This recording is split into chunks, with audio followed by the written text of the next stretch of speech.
This is a weta puma, or a giant weta. They are one of the biggest insects in the entire world, and the biggest insect here in Aotearoa.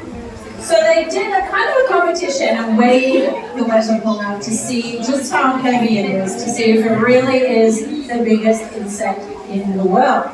And when they weighed her, she weighed 70 grams, which doesn't sound that much, but for an insect, that is huge. That is bigger than some mice, than some birds. So they are really, really chunky. Now, unfortunately, the female weta puma that they weighed did cheat. She was full of eggs. She was gravid. So she weighed a little bit more than they usually do. So she cheated her way to the top, but we are happy to claim that title. So if you have a look at the back of our female weta puma, can you see that sort of spike or spire that she has?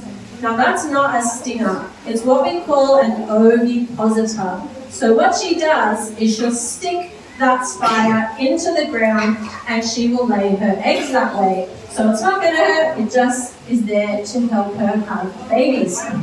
So weta puma used to exist all over the North Island here in Aotearoa, and they were really, really important to the biodiversity and the environment here. And that is because they would eat a whole lot of plant matter. You can see I've taken a little leaf out with me today, and that is because she is very, very hungry and I do not want her to eat me, I want her to eat the leaf. So what they will do is they will eat all of this plant matter, and then of course they will poo. And their poo is like super poo. It is an incredible fertilizer, so it was really important for forest regeneration. But unfortunately, like the tuatara, they have become extinct on the North Island due to those introduced pests. So they still do exist on offshore islands, and we are so lucky that they do, because what we did is in 2012 we went out into one of those offshore islands and we took 12 weta puma and we brought them back here to the zoo, and we started a breeding program to try and repopulate weta puma. So with those 12 weta puma, they bred and bred and bred, and we have so far released at least 6,000 weta puma back into the wild, and with an ultimate goal of repopulating them here on the mainland. So isn't that exciting? You guys could have giant weta in your backyard. How do you feel about that? Great, I imagine. Very happy. So, one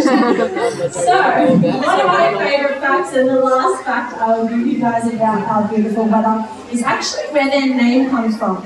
So weta puma, the word weta doesn't really mean anything, but puma does. Puma is the name of a deity or a god.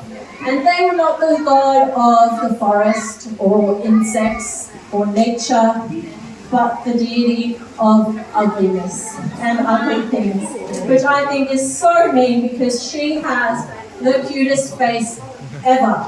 So I would like to thank you guys for coming to visit us here today.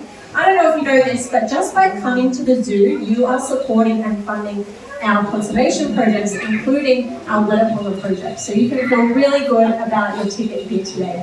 And if you're interested, you guys can come up a little bit closer and get to see her cute little face that I was talking about.